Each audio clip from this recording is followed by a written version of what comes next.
Time travel বা সময় ভ্রমণ, সময়রেখা ধরে অতীতে ফিরে যাওয়া কিংবা ভবিষ্যতের হাতছানি। মানুষের মনে এই ভাবনা এসেছে বহু আগে থেকেই। এ কারণে সময় ভ্রমণ বা টাইম ট্রাভেল নিয়ে বই লেখা, সিনেমা তৈরি কম হয়নি। এমনকি প্রাচীন অনেক গ্রন্থে, গল্প, উপন্যাসে মুখে মুখে ফেরা কাহিনীতে এর ইঙ্গিত পাওয়া যায়। আবার টাইম ট্রাভেলে ভবিষ্যৎ যাত্রা উঠে এসেছে বিভিন্ন ধর্মগ্রন্থগুলোতেও। যেমন 7 তরুণ ও 1 কুকুরের ঘুমিয়ে প্রায় 300 বছর কাটিয়ে দেওয়া, কিংবা মহানবীর মিরাজের ঘটনায় সময় থমকে যাওয়া এবং ভবিষ্যৎ যাত্রা তো শুনেই থাকবেন। তাহলে টাইম ট্রাভেল কি সম্ভব? আর যদি তাই হয় তাহলে কিভাবে সম্ভব? এই ভিডিওকে আমরা 2টি অংশে ভাগ করেছি। 2. অতীত ভ্রমণ ও এর প্যারাডক্স। 1. কিভাবে সম্ভব ভবিষ্যৎ যাত্রা। ভিডিওটি শুরুর আগে অবশ্যই চ্যানেলটি সাবস্ক্রাইব করবেন।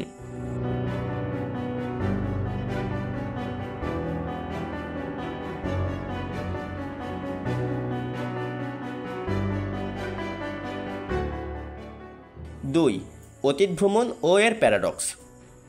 তাত্ত্বিকভাবে ভবিষ্যৎ ভ্রমণের কনসেপ্টটা যত সহজে দাঁড় করানো যায়, অতীত ভ্রমণ তত সহজে দাঁড় করানো যায় না। কারণ এর পিছনে কিছু লজিক্যাল প্যারাডক্সের সমাধান দরকার।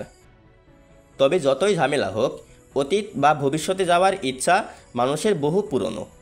কালের আবর্তে এই ইচ্ছা আরও ডালপালা মেলেছে।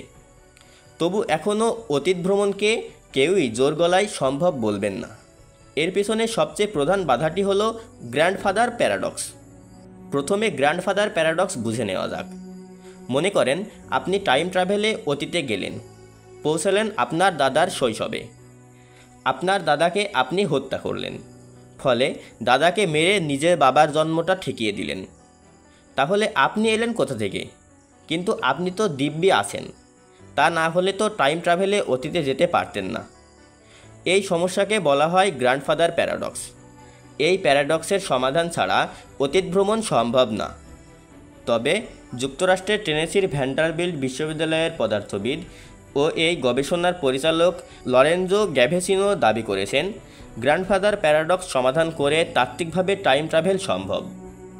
সাধারণত আপেক্ষিকতা, কোয়ান্টাম বলবিদ্যা ও তাপগতিবিদ্যা 3টি একসাথে ব্যবহার করলে টাইম ট্রাভেলের যুক্তির স্ববিরোধিতা, লজিক্যাল কন্ট্রাডিকশন থাকবে না।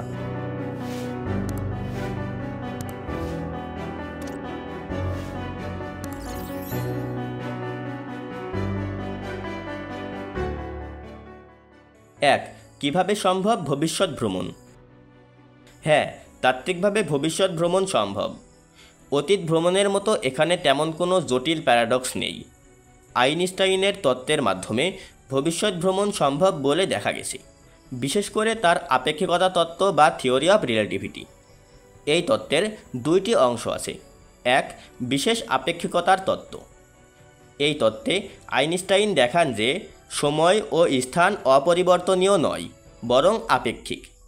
কোনো বস্তু যখন আলোর গতির কাছাকাছি গতিতে চলে, তখন তার সময় স্বাভাবিক সময়ের তুলনায় ধীরে চলে। এই ধারণাটি টাইম ডিলেশন নামে পরিচিত। উদাহরণস্বরূপ, যদি আপনি একটি মহাকাশযানে বসে আলোর কাছাকাছি গতিতে ভ্রমণ করেন, তাহলে পৃথিবীতে যেই সময় পেরিয়ে যাবে, মহাকাশযানে আপনার কাছে সেই সময় অনেক ধীরে যাবে। ফলে আপনি ভবিষ্যতে পৌঁছে যাবেন। 2, সাধারণ আপেক্ষিক তত্ত্ব। এই তত্ত্বে দেখানো হয় যে মাধ্যাকর্ষণ শুধু একটি বল নয়, এটি স্পেস টাইমের বাঁকানো প্রকৃতি। বৃহৎ ভরযুক্ত বস্তু যেমন ব্ল্যাক হোল বা নিউট্রন তারকা সময়কে ধীর করে দেয়, যাকে বলা হয় গ্র্যাভিটেশনাল টাইম ডিলেশন। অর্থাৎ আপনি যদি ব্ল্যাক হোলের কাছাকাছি যান, তাহলে আপনার সময় ধীর গতিতে চলতে থাকবে। আর পৃথিবীতে যেহেতু সময় স্বাভাবিক নিয়মে চলতে থাকবে, তাই আপনি ভবিষ্যতে পৌঁছে যাবেন। তাহলে টাইম ট্রাভেল কি সম্ভব? হ্যাঁ, তাত্ত্বিকভাবে টাইম ট্রাভেল সম্ভব। তবে অতীত ভ্রমণ নিয়ে যে প্যারাডক্স আছে তার সমাধান দরকার। এখন প্রশ্ন হলো, বাস্তবিকভাবে কি ভবিষ্যতে যাওয়া সম্ভব? হ্যাঁ, তবে এর জন্য প্রয়োজন প্রযুক্তির আরও ব্যাপক উন্নতি। আর ধর্মগ্রন্থে উল্লেখিত ঘটনাগুলো তখনকার সময়ে অবিশ্বাস্য মনে হলেও টাইম ট্রাভেল যে সম্ভব তা আজ প্রমাণিত। এটি সম্ভব হওয়ার কারণ হলো এতে মিশে আছে বিশাল অলৌকিকতা।